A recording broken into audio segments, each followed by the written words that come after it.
So, guys, unless you've been living under a rock, you've surely heard the news that NAR has settled the ongoing lawsuits for $418 million, along with the kidney and firstborn child of every single realtor.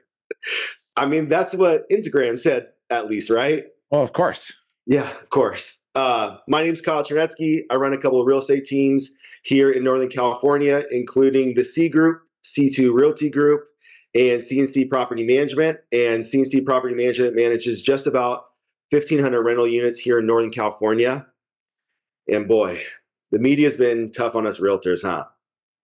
They've put some wild things out there. And what I know in my 11 years of being in real estate, I've seen some bad markets and some things really turn. And what I've learned is bad news travels at the speed of light, and good news travels at the speed of molasses.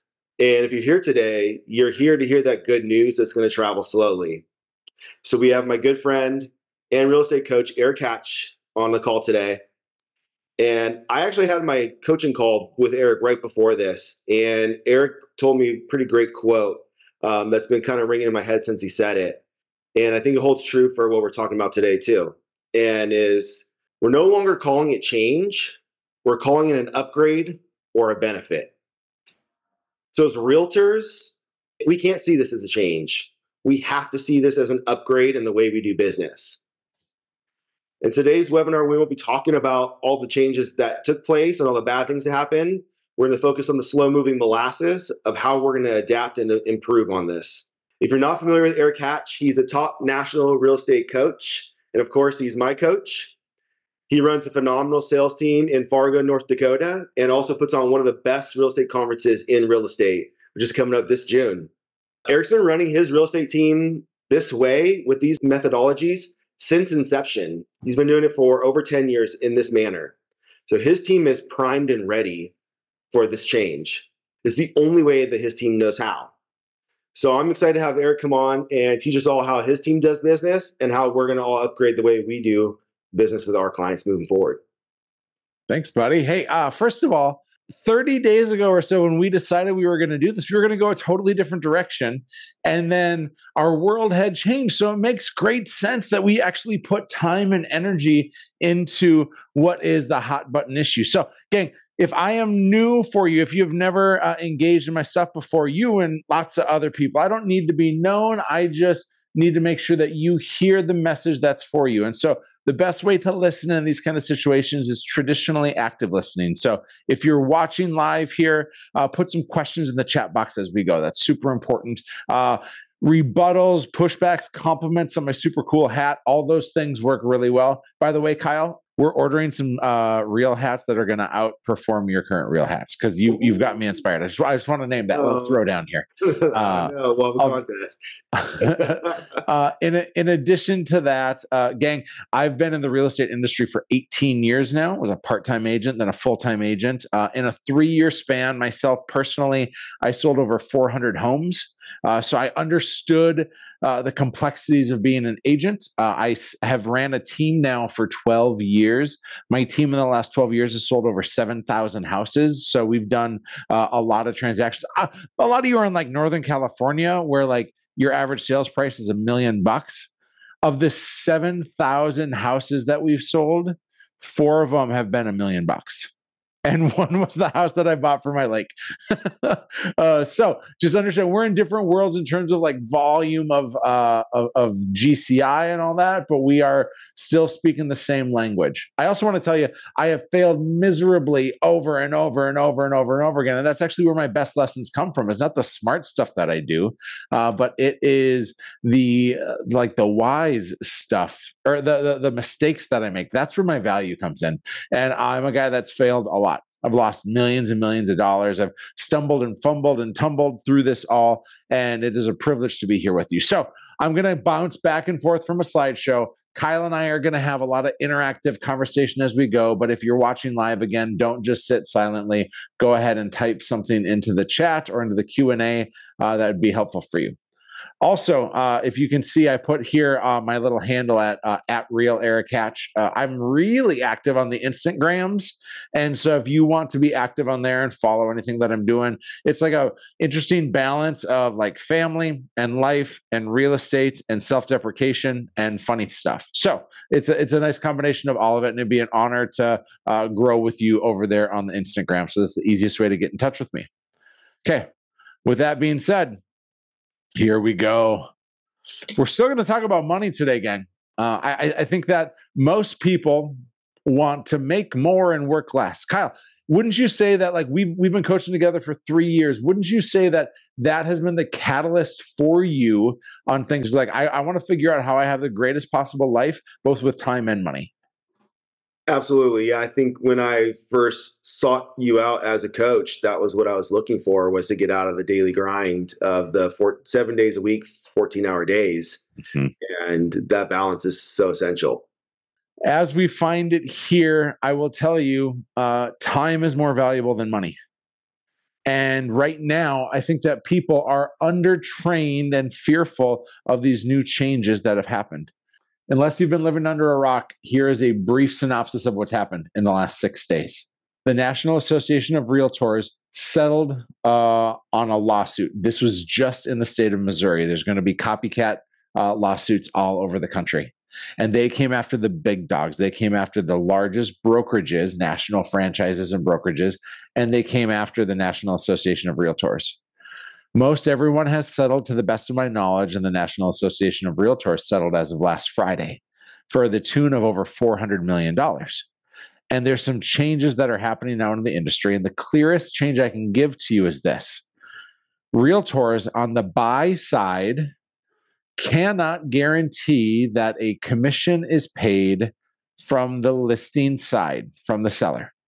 That is like the core, oh crap, the world is coming to an end feeling and fear that people have. Kyle, am I missing any nuanced pieces there? I think the energy I felt is buyer agents don't know how they're going to get paid. That's the energy out there right now. Absolutely. Okay. Now, this is going to take shape. It's going to rehash itself. There's a few lessons that I'm learning. I've studied this a lot. I also have a local radio program. I spoke on it for like an hour yesterday. So I'm really fired up about knowing and understanding the implications that are here. But Kyle, I honestly think not much changes. I think that we as agents have to get better. And let me say nothing changes. We're upgrading, as you said. That was such a good framing of that, Kyle. We're here to upgrade how we do things, because would you list a house without an exclusive right to sell agreement? Kyle, would you coach any of your agents? You have 40 or 50 agents on your team now. Would you coach any of them to go take a listing for $3 million, but have it be open? We would never consider it. Why? Because we wouldn't be guaranteed to be compensated for our work on that transaction. So you just have a simple document between the seller and the brokerage that says, hey, this is what we're agreeing to get paid when we do our job. You haven't done a transaction in California then yet. It's not that simple, but your paperwork is much more complicated. At least go with me here, brother. It's a complicated document, but still, it's honoring a fiduciary responsibility. It defines the roles and responsibilities of what needs to happen, and you say this is how we get paid when this is all done. That's exactly it. Yeah. Okay. This change of how realtors need to function on the buy side now, it's the same thing. They're simply saying that before you transact, you need to make sure that you are getting full clarity for the buyer on how you, the realtor, gets paid. Now, the issue is we don't know how we're going to get paid. I believe this is no longer, we've been in fact zone, Kyle. I'm going to go to Erik Hatch opinion zone here, okay? Erik Hatch opinion zone looks like this.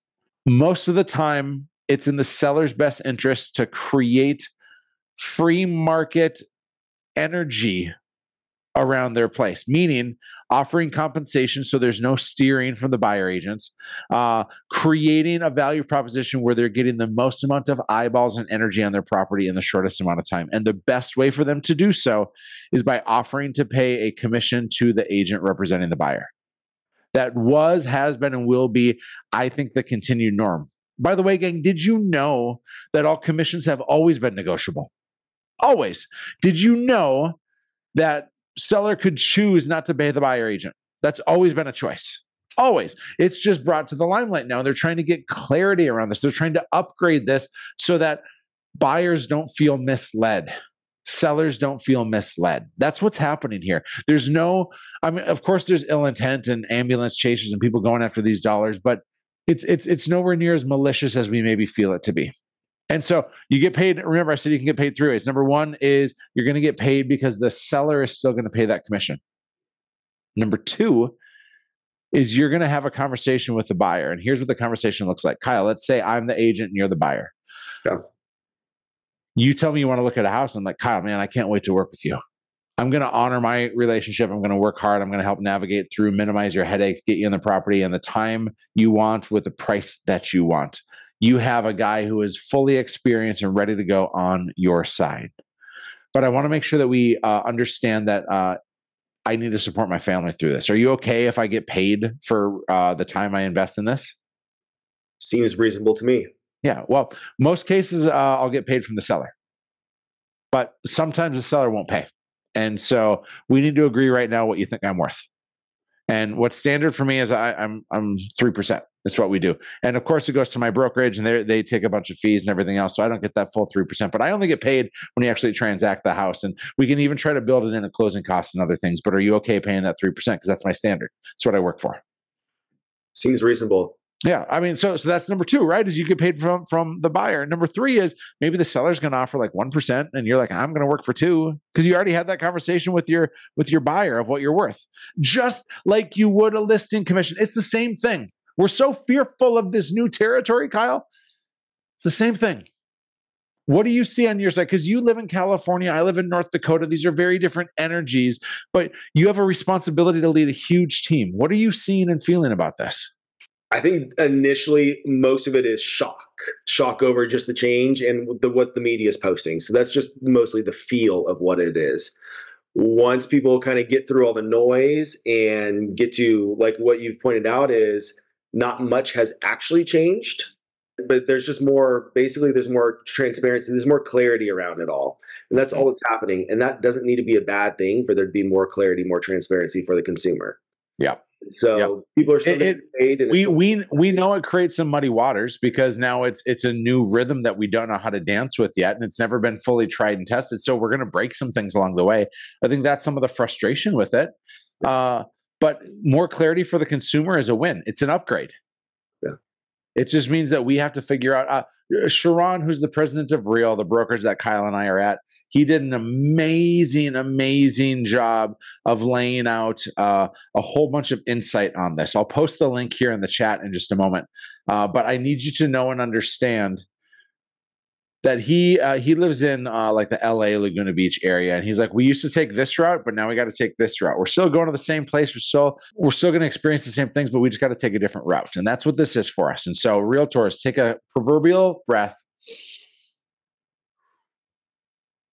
calm your britches. We're going to be okay. So let's take a look at how we can love in the consult. We use the phrase buyer's consult a lot, right, Kyle? Yes, we do. All right. Full transparency. I hate it. I hate calling it a consult. Do you know what I have a consult for? I have a consult for my rash. I don't have a rash, but like when you hear consult, don't you think like negative? Don't you think like exhausting? I have found such healthier language by calling it a strategy session. So let's say I have a buyer who wants to look at a house. I've never worked with this buyer before. I have no contracted relationship with them. Maybe it's a buddy, maybe it's an internet lead, maybe it's a phone call, who knows? But I'm going to say to them, hey, Kyle, did you know that right now the real estate market's pretty wild? Tell me what you know about the market, Kyle. Well, we're here in San Jose and things are crazy. It's multiple offers on every home, and we don't know who's paying the realtor, who's paying our realtor, if we have to pay our realtor, if we can put in our loan. And so it's just a lot of chaos right now in the market. Yeah. Yeah. You know what, that's happening in a lot of different markets right now. And I've seen buyers go into this like they're going into a gunfight with a knife. And it would be irresponsible of me to send you into a gunfight with a knife. It would be irresponsible of me to not put all the Teenage Mutant Ninja Turtles on your side so you can win that battle. And so, what works best in a situation like this is that you and I have a strategy session before we ever start looking at houses. We're going to strategize about how to win in this current market. We're going to strategize about making sure that you have your team assembled. You have Michelangelo, your lender. You have your inspector, Donatello. Like you have your team assembled and ready to go. In addition to that, we need to talk about how I get paid if we do end up finding a place for you. And so, this strategy session will take about 30 minutes, and I guarantee you it's going to save you tens of thousands of dollars and countless hours of stress and meandering. So I'm free tomorrow at 3. We have to speak with authority, gang, that this strategy session is imperative, not because of this new rule, but because you should have been doing it in the first place. This is not a change. This is an upgrade. Let's all agree on this. The market is harder to navigate today than it was 5 years ago. Yes? We have higher interest rates. We have more demand. We have a very interesting amount of inflation and now all these NAR changes and everything else. This game is harder today. We can also say that buyers have an unbridled amount of confidence because of the media. Our job is to do our job, and our job is to take unbelievable care of our clients. And the greatest way to take unbelievable care of our clients is to do a strategy session. Kyle, do you guys do strategy sessions on your team? We do strategy sessions, yes. Okay, walk me through what that looks like. So, like you mentioned, we're asking for the appointment, and asking for the appointment so important. I went to Buyer Mastery by Sharon a couple weeks ago, and he said that only 8% of agents ask for the strategy session to begin with. 8% of agents. Wow, I just thought that was wild, right? So it is literally letting the tail wag the dog. And it is devaluing a realtor because you're saying, I'm just a door opener. I'm just a guy with access to the MLS. Then you're all search and show. You have the same value as the Zillow of the world, except for you just have super key, right? So once we get into the appointment, there's this section of building rapport, and then it's walking them through the process and what it looks like to buy a home. And then it's also helping them understand all the different ways that you can unlock home inventory. So it's not only what they see on Zillow, it's also your relationships with other agents. It's other conditional buyers you have, investor groups, different marketing programs that you're going to do for them. So helping them understand what value you can provide beyond just having access to Zillow. Through that strategy session, also building that relationship and going deep, and then making a plan moving forward of how they're going to be successful in something that's going to be correct for them, not just right for you as the agent. Mm-hmm. Kyle, you're already in the top 8% just for doing this and having your team members do this. But the success that you're experiencing is pretty unparalleled. Gang, I'm a Kyle fanboy. I want to be really clear with you. And some of you that are here on his team, some of you, you don't even know who this guy is. But let me just tell you, Kyle's business has grown over 5x in the last 3 years. And not just with the size of agents, but the success that they're having and the coaching that he's giving. While I am over here in North Dakota trying to serve people, you have a gold mine of someone right there in your market with Kyle Chernetsky. So he is the man, as Xavier says. Yes, 100%. This is my boy, and he knows his stuff. So with all that being said, you got to see this. Okay, this is super important. Look at this guy. Kyle, that's me in 2010. Airbrushed photo. Look at all. Okay, this is my hair now. Okay, I just want to show you. This is what happens in 14 years of being a full-time realtor. I got my fax number on that card. It's so good. This is, of all the slides and things I prepared, this is the one that matters most because in 2010, I got my first iPad. Yeah. It was, I think I have it in here somewhere too. Maybe it's an iPad 2. I don't know. It was very, very trendy. And I saw a guy named Ben Kinney, who uniquely I'm partners with now. Ben owns a company called Place that I've partnered with. And Ben gave this listing presentation that I was like, oh, it's so good. It's so good. This listing presentation is so good. It's like 35 slides of why Ben is the man and why the market is so great. And so he gave us that presentation. I just like changed out a couple of images. I'm like, I'm going to do this now. And I had an admin on my team refer me to one of her good friends. And I showed up at his house and I walked around and took a couple of notes like we always do, staring at the back of his head. And then I'm like, all right, let's sit down at the dining room table. And I threw down the iPad too. And I just started going, this is all the reasons why I'm great. I'm great. I'm great. I'm great. I'm great. I'm great. I'm great. I'm great. You ready to sign? And he's like, I want to think on it. And that's a natural response for people is I want to think on it. And I'm like, this guy is Kim's good friend. So there's no way I'm going to lose this deal. I get back to the office and Kim is in tears, bright red face, completely pissed at me. And she goes, Erik, what did you do? I'm like, I crushed it. And she's like, he absolutely hated you. And I'm like, oh, well, why? And she's like, all you did was talk at him and you spent no time learning about him. So I want to be really clear with you, whether it's on the listing side or the buy side, there are two sides of the coin that we need to be masters with.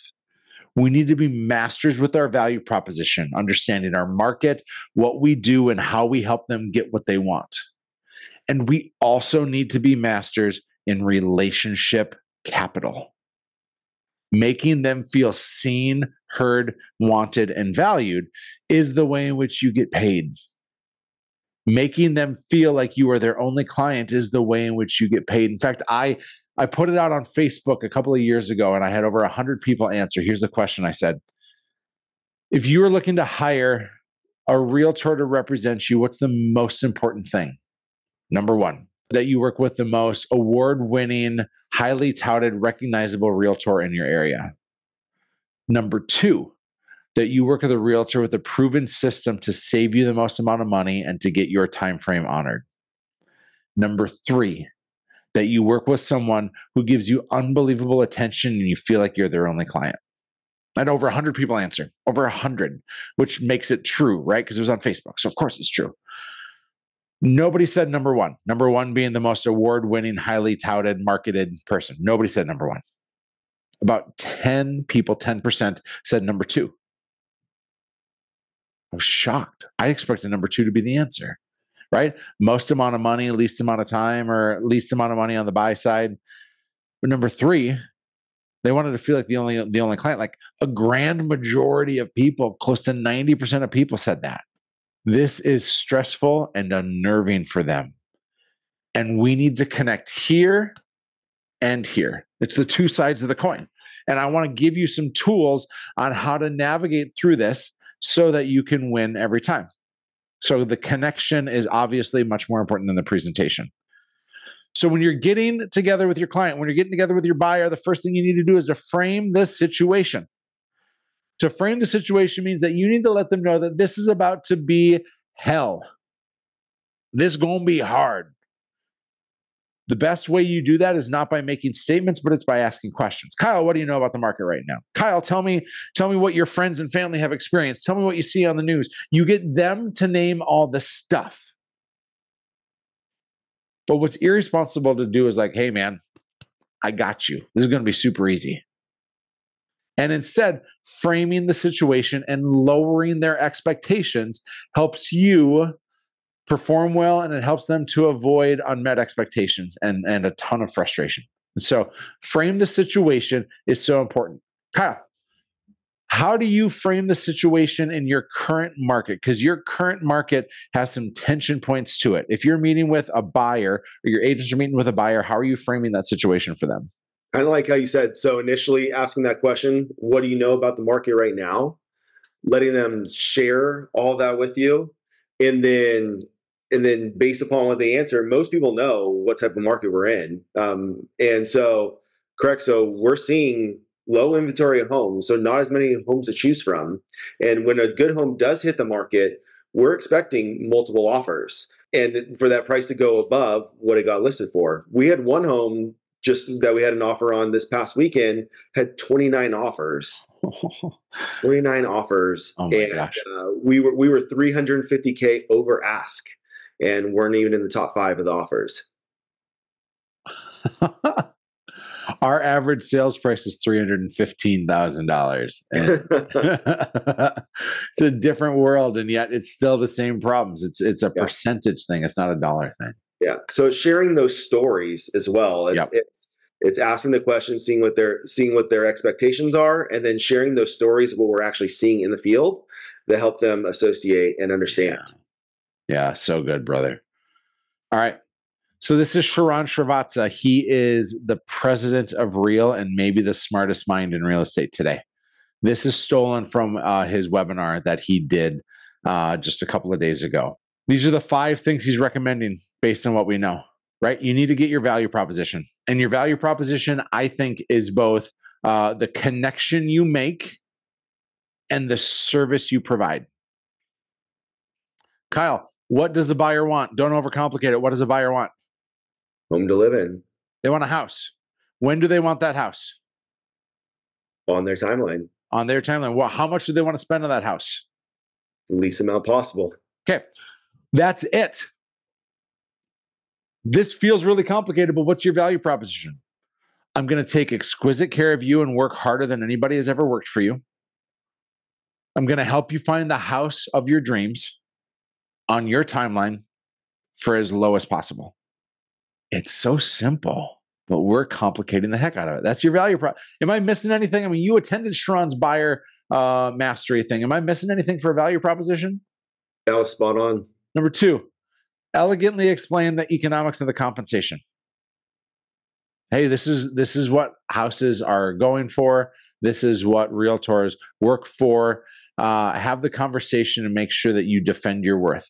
I see so many realtors hesitate on bringing up the conversation about money. If you bring it up first, you're not on defense, you're on offense.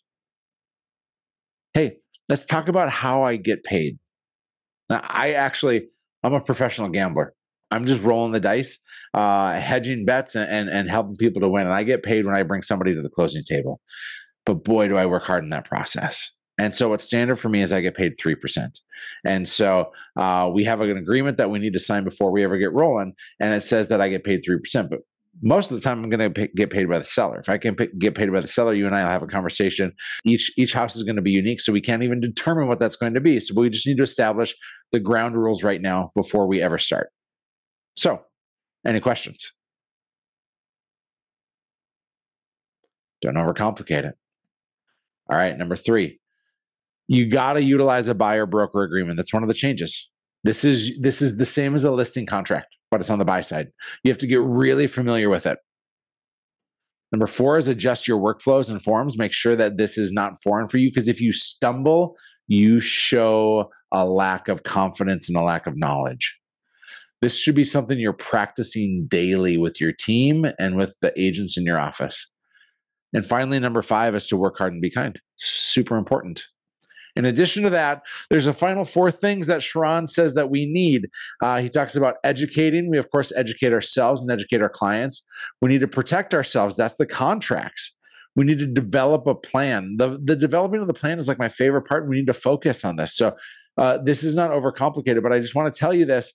Your job through all this, if you are an expert, you are an expert at asking questions, not making statements.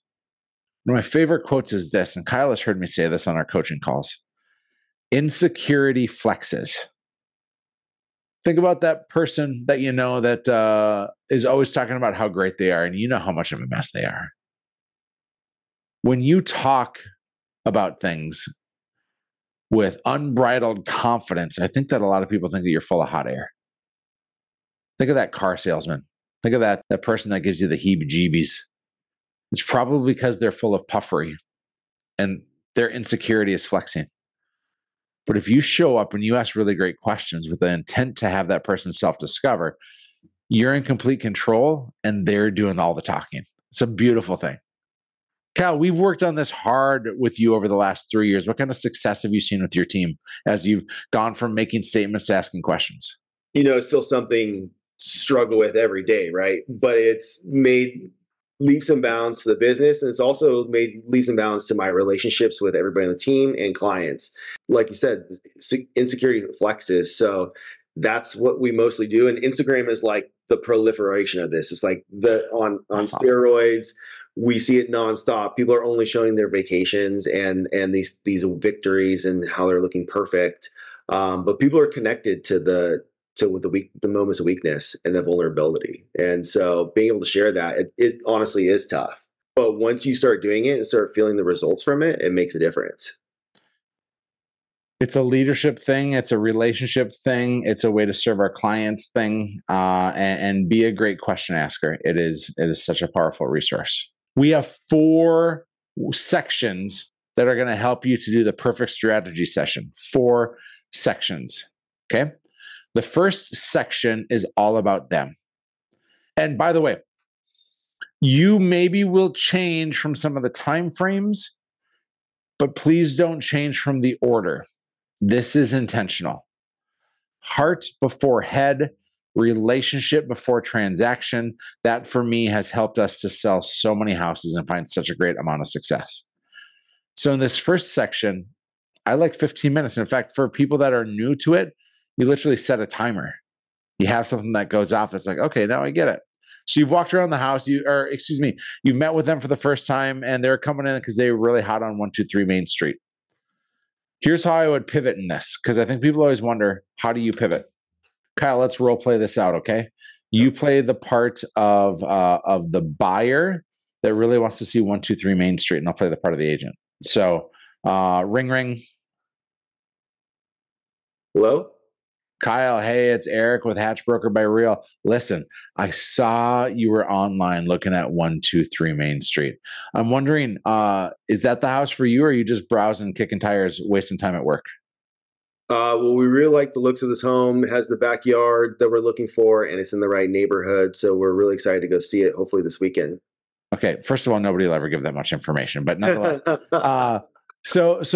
What is it about the neighborhood that you love? School. It's in our school district. Cool. So obviously the school district matters. You must have a bunch of kids. One kid. What does that look like for you? We have 2 kids, and one's currently in the schools. Oh, super cool. What age?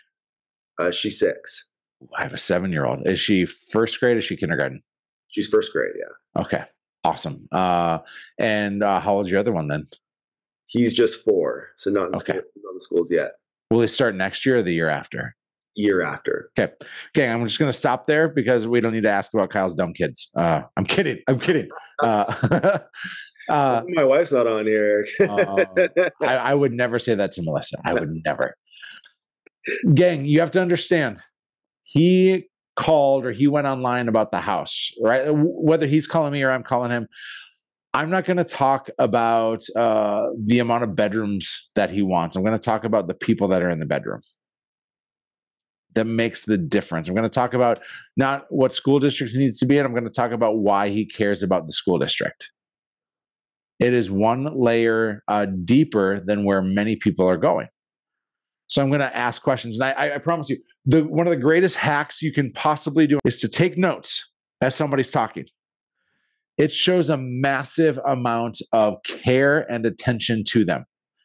Literally, the greatest gift that you have is your ability to take notes, because that other person thinks that what they're saying is important. I can also promise you that your competition is not taking active notes about their family, about what they want. Like, you're developing a customized game plan. That's the plan here. All right. So in this 15-ish minutes, here's some of the questions I would ask. If I've never done this before, all those questions to ask, I'm going to have on a piece of paper. And I'm going to go through and make sure that I get enough family details. And then I'm going to find out what they do for work. And I'm going to find out why are they moving. I'm going to write all of that out, because I'm creating both a level of interest that I have in them and they have in me. Because when somebody takes notes from me, I'm like, hey, that person really likes me. And I feel better about myself and I feel better about them. Kyle, when we're on coaching calls, takes a bunch of notes. Makes me feel pretty. I need that. And we need to be doing that for our clients. So ask all these questions, literally write down all the answers. Number 2, we first learned all about them. Now we're learning about their dreams. The mistake so many people make is you want to start becoming an advisor and a coach. It's still curiosity. If they say they want a 7-bedroom home on the beach for $180,000, and you can't even buy a speck of dirt for $180,000 on the beach, it is not time to poo-poo their idea. It is instead time to be genuinely curious to learn about their dreams. If you start coaching too soon, remember, heart and then head. If you just go here right away and you fail to have them feel heard, they're going to be pissed off. Now, transparency time, okay? I was in Disney last week with my family. My kids are 9 and 7, and we went to Disney. And I had a hotel room for 5 days, and I paid a total of $200 for this hotel room. Kyle, Disney hotels are not $200 even a night, and I paid $200 for 5 days. And the reason why is because I foolishly bought into a Hilton timeshare 6 years ago. We all make mistakes in this Hilton timeshare of like a $39,000 check I cut to buy into this timeshare. And so I was supposed to travel the world and stay at all these Hiltons. And I've just like not used it at all. And so they're trying to incentivize me. They're like, hey, come to this, but you got to sit through this presentation for an hour. And so I did. Right? My wife and I begrudgingly went to this presentation for an hour, but I saved $2,000. So would I do that again? Probably. We're with this guy who's learning about us, asking a bunch of questions, and in walks his manager. And that they know, like they have all these analytics on us and they know how much money we had originally invested and how we never use it. And that I am a big flight risk and they're not monetizing anything of what I'm doing. And so in walks the manager trying to sell me a different product. And he didn't listen to a word I said. I had to interrupt him. I had to be a higher D. I had to cut him off. And I'd be like, hey, like he never even asked my name. He came in and just tried to start selling. I was so turned off and repulsed by that dude because he didn't ask about what was best for me. He just tried to sell me on something. And if you start coaching somebody, you don't know what's best for them. It is imperative that if you want to win, you got to go slow in the beginning. This strategy session is no joke. It is so important. So please take your time. Here's the questions that I would ask. These are questions that you should copy verbatim. How do you know what it's gonna look like? The great marketing question, that's more on the sell side. So you can skip that one. But everything else, this is super important. The questions on the bottom you see, it's addressed for sellers because that's more the language, but it's the same stuff. You just change it 1 or 2 words. Kyle, do you use this with your team? Something like this, and tell me the wins and losses that you experience. That is what we use with our team, exactly. And it makes a huge difference spending that time on what the focus for them moving forward is. And like you said, even if it's something that's unrealistic, because if even it's something unrealistic, that's a plan that you can curate with them is how to get there. And so seeing people where they're at and going deep on understanding their dreams is huge. And it makes the world of difference. And the agents who spend time on it are the agents who are the most successful in our organization for sure. Yep. But the pivot happens, and this is the pivot now. We went from learning all about them to now this is creating a customized experience for our clients. This is where you move to this part. This is now where your value proposition comes into play. That keyword is customized. Okay. Not every person should get the same treatment because they want different things on different timelines and their families are different. And I love layering in that word of customized. When I got Kyle to commit to being a coaching client, he pays an irresponsible amount of money to work with me. It's fantastic for me. Hopefully it's good for him. Is we talked not about here's what my coaching program offers. I have these 5 things and you're going to fit into this box. And instead, it was like, dude, what's important to you? And do I have the chops and the experience to help get him to his goals? The only thing that matters in my relationship with Kyle is that he reaches his goals.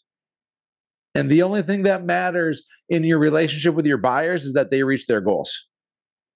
And Kyle, what are those goals that people have? Buy home at the terms they want, the price they want, Yeah. timeline Yeah. they want. And so now we have to talk with expertise and confidence. And most of your agents and you probably need to practice this far more than you have. So section 3 is a customized game plan based on what you just told me. And because I've written it all down, I can rephrase and repeat. Based on you and your wife and your 2 kids, ages 6 and 4, wanting to be in this school district, and you want to move before summer is over so you can get in for the next school year. And based on all of this, and I'm rephrasing and reflecting. The based on blank is your opportunity to rephrase and reflect. And then you say, I recommend. You say things like, in my experience. You say things like what I've done for other buyers in situations like yours. If you haven't had other buyers, what my team has done for other buyers in situations like yours. You don't need to stand alone. You don't need to never lie, never deceive. Just be careful with your language. Section 4 is actually getting paperwork signed. This is where you're making sure you're talking about value. You're making sure that they understand the relationship that they're getting into. And you are crystal clear with what your job is.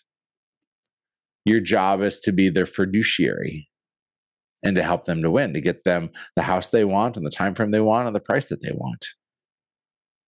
And you're going to do so through a lot of things. You see, I have a lot of listing stuff in here. But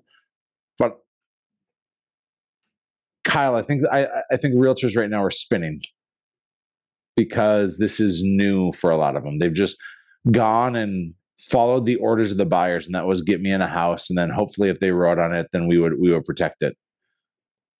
I don't mean to lessen their anxiety without addressing how difficult it actually is. If you practice, if you are of value and of worth, you have nothing to worry about. If you're not willing to practice, if you're not willing to change and adjust how you travel from one place to another, if you're not willing to have hard conversations about money with your clients, it's tough. I want to say this, and I'll go back to that. By the way, please follow me on the Instagrams as I talked about, and then DM me that one-word blueprint. I've written a couple books. The most recent called The Perfect Real Estate Agent Blueprint. That is an awesome layout of how you can win. So all that to be said, I found myself on my radio show yesterday, and I take call-ins for an hour. And we talked about this NAR change, and it's been in the news quite a bit. There's been a lot of anxiety around it. And one of the things I talked about is I said, a lot of people believe that realtors are overpaid. And I go, sometimes realtors are overpaid. There's some moments and times in which we make really great money and we haven't worked that hard. There's other times when we make no money and we work a ridiculous amount. And I got really comfortable even on air talking about money. Somebody had messaged in, and you know what they said?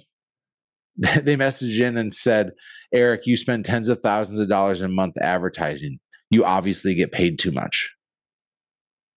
And the guy who moderates the show is like, hey, do you want to avoid this question? I'm like, no, I want to talk about that question because we need to talk about money. And I've been doing it for a long time. Like literally, if we were hanging out, we were in that trust tree, we'd probably talk about religion and politics and sex and money. Like the 4 taboo things that you're never supposed to talk about. I've just gotten really comfortable talking about the uncomfortable. And my gosh, has it created certainty in the people on the other side of the fence? And it's created for me an unbridled amount of confidence. And so for the first time as buyer agents, we have to talk about money. We have to talk about what we do to get that money. We have to be better than the competition. This is not a change. This is an upgrade because our buyers deserve to know what we're going to do to give them 5-star service. Kyle, what am I missing? I think there's a moral question to ask yourself, right? Do you believe that you are going to give this buyer, this client, amazing service and help them find the home that they want at the price they want, with the terms they want, the time they want? Do you believe that about yourself? And if you do, then you know your worth and you can move forward with confidence in that conversation. I wonder if the people that are freaking out know their worth. Whether you've sold 0 houses or 1,000 houses or anywhere in between, I'm going to bet on the people that work with the most fire and intention over the next few months to figure that out.